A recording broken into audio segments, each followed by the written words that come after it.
properties of definite integral.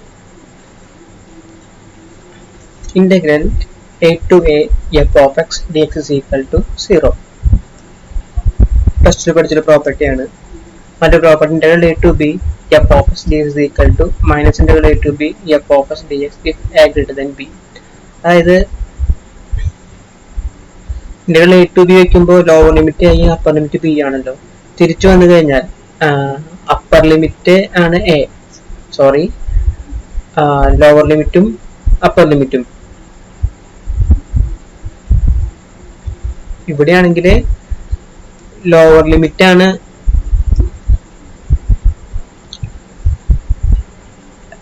ഇവിടെ വരുമ്പോൾ lower upper limit വലുതാവുക, ലോവർ ലിമിറ്റ് ചെറുതാവുക. ഇവിടെ ആകുമ്പോഴോ ലോവർ ലിമിറ്റ് വലുതാവുക, അപ്പർ ലിമിറ്റ് ചെറുതാവുക. ആണ് ഇതിന്റെ ജസ്റ്റ് ഓപ്പോസിറ്റ് കിടക്കണേ. അങ്ങനെയാണെങ്കിൽ എന്തുണ്ടാവുക, ഈ രണ്ട് ഇന്റഗ്രൽ വാല്യൂന്റെ അടുത്ത് എന്താ, ഒന്നിന്റെ ഇതിന്റെ മൈനസ് ആയിരിക്കും ഇത്, അല്ലെങ്കിൽ ഇതിന്റെ മൈനസ് ആയിരിക്കും ഇത്, അത്രേ ഉള്ളൂ. Integral a to b f of x dx ഇവിടെ ഏതാണ് വലുത്, ഇവിടെ അപ്പർ ലോവർ ലിമിറ്റ് ആണ് വലുത്. പക്ഷെ ഇവിടെ വരുമ്പോൾ തിരിച്ചു കിട്ടും, അപ്പർ ലിമിറ്റ് ആണ് വലുത്. അങ്ങനെയൊക്കെ എടുക്കുകയാണെങ്കിൽ ഇവരുടെ ഇതിന്റെ വാല്യൂന്റെ ജസ്റ്റ് നെഗറ്റീവ് ആയിരിക്കും ഇതിന്റെ വാല്യൂ. അതുപോലെ രണ്ടിന്റെ lower limit upper limit same ആണ്, ഇന്റഗ്രേറ്റ് ചെയ്യുമ്പോൾ 0 ആണ് കിട്ടുക. അതിന്റെ ഒരു എക്സാമ്പിൾ നമുക്ക് നോക്കാം. Integral 2 to 2 x square minus 2x plus 4 dx is equal to, നിങ്ങൾക്ക് വേണമെങ്കിൽ ചെയ്ത് നോക്കാം. ഇന്റഗ്രേറ്റ് ചെയ്ത് upper limit minus lower limit കൊടുക്കാം, അപ്പോൾ എന്ത് കിട്ടും, 0 ആണെന്ന് കിട്ടും. അതിൻ്റെ ഒന്നും ആവശ്യമില്ല, ലോവർ ലിമിറ്റും അപ്പർ ലിമിറ്റും സെയിം ആയതുകൊണ്ട് 0 ആണ്. Property 1. Integral 3 to minus 1 4 minus x square dx. അപ്പോൾ നമുക്ക് മനസ്സിലാക്കി ഇതിനൊന്ന് ഇതിപ്പോ ഇവിടെ ലോവർ ലിമിറ്റും അപ്പർ ലിമിറ്റും, ലോവർ ലിമിറ്റ് ആണ് ചെറുത്. നമുക്ക് എന്താ അറിയാം, ഈ ലിമിറ്റുകൾ പരസ്പരം മാറ്റി കഴിഞ്ഞാൽ 3 മൈനസ് 4 ആക്കി കഴിഞ്ഞാൽ എൻ്റെ അർത്ഥം എന്താ, അങ്ങനെ ലിമിറ്റുകൾ പരസ്പരം ഇന്റർചേഞ്ച് ചെയ്ത് കഴിഞ്ഞാൽ ഒരു മൈനസ് കൊടുക്കണം, മൈനസ് കൊണ്ട് മൾട്ടിപ്ലൈ ചെയ്യണം, പിന്നെ കിട്ടുന്നത് സെയിം തന്നെയായിരിക്കും. അപ്പോൾ integral 3 to minus 1 4 minus x square dx is equal to minus into integral -1 to 3 4 minus x square dx ചെയ്ത് വരുമ്പോൾ നമുക്ക് എന്ത് കിട്ടും, -6 2/3 എന്ന് കിട്ടും. ഇനി ഇതിന്റെ ഒരു പ്രത്യേകത, integral a to b f of x dx, അതിലെ ഈ x എന്ന് പറഞ്ഞ വേരിയബിൾ ഡമ്മി വേരിയബിൾ ആണ്. the variable of integration x is a dummy variable എന്ന് പറഞ്ഞാൽ ഇവിടെ x ന് പകരം വേറെ ഏത് വേരിയബിൾ ഇട്ട് കൊടുത്താലും ഉത്തരത്തിന് മാറ്റം വരില്ല. അത് നമുക്ക് ഇവിടെ നോക്കാം. Integral -1 to 3 4 minus x square dx is equal to integral -1 to 3 4 minus x ന് പകരം u കൊടുക്കുക, 4 minus u square du. അപ്പൊ കിട്ടുന്ന ഉത്തരം എന്താ, ഇന്റഗ്രൽ -1 to 1. അപ്പൊ കിട്ടുന്ന ഉത്തരവും അതുപോലെ ഇവിടെ ഞാൻ x ന് പകരം u അല്ല കൊടുത്തത്, u ന് പകരം വേറെ വാല്യൂ കൊടുക്കുക, s കൊടുക്കുക. Integral -1 to 3 4 minus x square ds കിട്ടുന്ന എല്ലാ വാല്യൂസും തന്നെയായിരിക്കും, സെയിം തന്നെയായിരിക്കും. അതെത്രയാ 2/3 ഇവിടെ കണ്ടുപിടിച്ച് വെച്ചിട്ടുണ്ട്, തന്നെയായിരിക്കും. ഓക്കെ, അപ്പൊ എന്ത് വന്നു,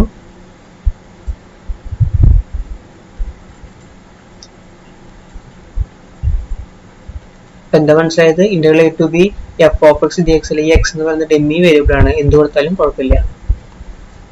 then suppose c greater than 0, integrate integral a to b c dx as നോക്കിയോ c, അതാണ് നമ്മുടെ function. y is equal to f of x is equal to c എന്ന് പറഞ്ഞാൽ y is equal to c എന്നാണ് അർത്ഥം. അത് ഇപ്പോൾ സിയുടെ വാല്യൂ മേലോട്ടൊക്കെ ആണെങ്കിൽ, സിയുടെ വാല്യൂ +2 ആണെങ്കിൽ ഇത് 2 യൂണിറ്റ്സ് മേലോട്ട് ഇവിടെ നിന്ന് സ്ട്രൈറ്റ് ലൈൻ ഇങ്ങനെ കൊടുക്കും. വിത്ത് ലിമിറ്റ് a to b ആണ് പറഞ്ഞിട്ടുള്ളത്. അപ്പോൾ a to b എന്ത് വന്നു, ഇത്രയും ഇതാണ് പാർട്ടീഷൻ ഇന്റർവെല്ലില്, ഇതാണ് ഇതിന്റെ ഹൈറ്റ് c. അപ്പൊ ഇതിന്റെ ഏരിയ കണ്ടുപിടിക്കുക, ലെങ്ത് ഇൻറ്റു ബ്രെഡ്ത്ത്. ലെങ്ത് എന്ന് പറഞ്ഞാൽ എത്രയാ, ലെങ്ത് എന്ന് പറഞ്ഞാൽ ഇതെടുത്തോ, ഓക്കെ ലെങ്ത്തിന്റെ ഇത് എടുക്കുക c, ബ്രെഡ്ത്ത് ആയിട്ട് b മൈനസ് എ. ലെങ്ത്തിന്റെ ബ്രെഡ്ത്ത് എന്ന് പറയുമ്പോൾ c into b minus A, അതാണ് ഇതിന്റെ ഏരിയ വരാം. ക്ലിയർ അല്ലേ? അപ്പൊ എന്ത് വെച്ചാൽ integral a to b c dx എന്ന് പറഞ്ഞാൽ കോൺസ്റ്റന്റിന്റെ ഡെറിവേറ്റീവ് എന്താ, കോൺസ്റ്റന്റ് ഇന്റഗ്രൽ എന്താ നമുക്ക് ചെയ്യാനൊക്കെ അറിയാം. കോൺസ്റ്റന്റ് ഇന്റഗ്രൽ എന്ന് പറയുമ്പോൾ സിയുടെ ഇന്റഗ്രൽ എന്ന് പറയുമ്പോൾ cx ആണ്. then with limit a to b, so upper limit minus lower limit ചെയ്യുമ്പോൾ c into b minus a. പല രീതിയിൽ നമുക്ക് ഇത് ചെയ്യാൻ അറിയാം, പക്ഷെ നമ്മളിങ്ങനെ തിയററ്റിക്കലായിട്ട് പോകുന്നു എന്ന് മാത്രം. The definite integral of a constant function. If c is a real number, then del a to b c dx is equal to c into b minus a.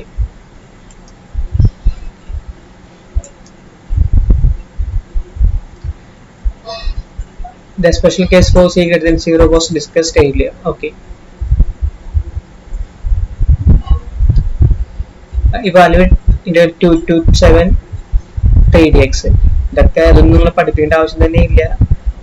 Integral 2 to 7 3dx is equal to, by result it is 3 into b minus a, 3 into 7 minus 2, that is 50. Properties of definite integral: sum and difference. Integral a to b f of x plus or minus g of x dx is equal to integral a to b f of x dx plus or minus integral a to b g of x dx. Then constant multiple: integral a to b c f of x dx is equal to c into integral a to b f of x dx.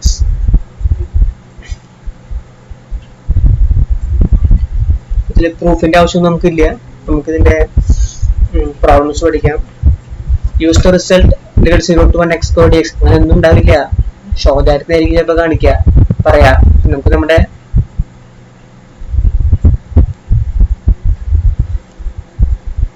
Okay അത് നമ്മുടെ result പ്രകാരം ചെയ്യാം. Use the result integral 0 to 1 x squared dx. Integral 0 to 1 x squared dx ആണെങ്കിൽ 1/3 ആണ് നമുക്കറിയാം. ആ result ഉപയോഗിച്ചിട്ട് ചെയ്യാനാ പറയണത്. നോക്കാം. Integral 0 to 1 first one integral 0 to 1 x squared minus 4 dx. Integral 0 to 1 x squared minus 4 dx. ഇവിടെ ഉദ്ദേശിക്കുന്നത് സം റൂൾ ഉപയോഗിക്കാനാണ്, അല്ലെങ്കിൽ ഇവിടെ മൈനസ് ഡിഫറൻസ് റൂൾ ഉപയോഗിക്കാനാണ്. അപ്പൊ എന്താ ചെയ്യാം, ഇന്റഗ്രേഷൻ ഓരോന്നിനും ഡിഫറെന്റ്, ഓരോന്നിനും സെപ്പറേറ്റ് ചെയ്ത് കൊടുക്കാം. then integral 0 to 1 x squared dx minus integral 0 to 1 4 dx. integral 0 to 1 x squared dx എന്ന് പറഞ്ഞാൽ എന്താ 1/3 ആണ്. സോ 1/3 കൊടുത്തു. integral 0 to 1 4 dx എന്ന് പറഞ്ഞാൽ എന്താ കോൺസ്റ്റന്റ് മൾട്ടിപ്പിളിന്റെ കോൺസ്റ്റന്റിന്റെ ഇന്റഗ്രൽ. അപ്പോൾ 4 into b minus a, 4 into 1 minus 0, that is 4. 1/3 minus 4, ഇതാണ് minus 11/3. അതുപോലെ integral 0 to 1 5x squared dx is equal to 5നെ പുറത്തെടുക്കുക പ്രോപ്പർട്ടി 2 പ്രകാരം, കോൺസ്റ്റന്റിന്റെ നമുക്ക് പുറത്തെടുക്കാമല്ലോ. പുറത്തെടുത്തു. Integral 0 to 1 x squared dx, 0 to 1 x squared dx 1/3 ആണ്. അപ്പോൾ 1/3 കൊടുത്തു, ഉത്തരം 5/3. ഇവിടെ നോക്കാം. ഇന്റഗ്രൽ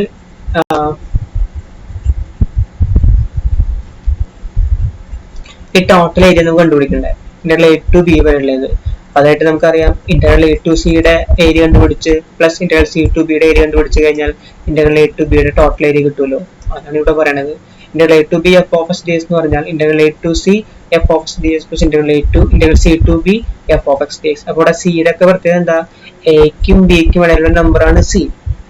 അപ്പൊ integral a to c integral a to b കിട്ടുന്നതിന് പകരം എന്ത് ചെയ്താൽ മതി, integral a to c plus integral c to b ചെയ്താൽ മതി. Then property of the definite integral: if c is any number in closed interval a comma b, then integral a to b f of x dx is equal to integral a to c f of x dx plus integral c to b f of x dx. The conclusion of property 3, property 3 holds for any three number a, b and c. Suppose integral 1 to 6 f of x is equal to 8 and integral 4 to 6 f of x is equal to 5, then what is integral 1 to 4 f of x dx? നമുക്കറിയാം integral 1 to 6 f of x dx എന്ന് പറഞ്ഞാൽ integral 1 to 4 plus 4 to 6 ആണല്ലോ. അപ്പോൾ ഇതിനെ 1 to 6 എന്ന് പറഞ്ഞാൽ നമുക്ക് അതിനെ എങ്ങനെ സ്പ്ലിറ്റ് ചെയ്യാം, 1 to 4 ആയും 4 to 6 ആയും സ്പ്ലിറ്റ് ചെയ്യാലോ. അതങ്ങനെ സ്പ്ലിറ്റ് ചെയ്തത്. Integral 1 to 4 f of x dx എന്ന് പറഞ്ഞാൽ നമുക്ക് വേണ്ടത് എന്താ, integral 1 to 4 f of x dx. അതെന്ന് പറയുന്നത് എന്താണ്, ഇന്റഗ്രൽ 1 to 6 ഇതിൽ നിന്ന് ഇങ്ങോട്ട് കൊണ്ടുവരാം. Integral 1 to 6 f of x dx minus integral 4 to 6 f of x dx, that is equal to 8 minus 5 is equal to 3. Then properties of definite integral: if f of x greater than or equal to 0 on closed interval a comma b, then integral a to b f of x dx greater than or equal to 0 ആയിരിക്കും.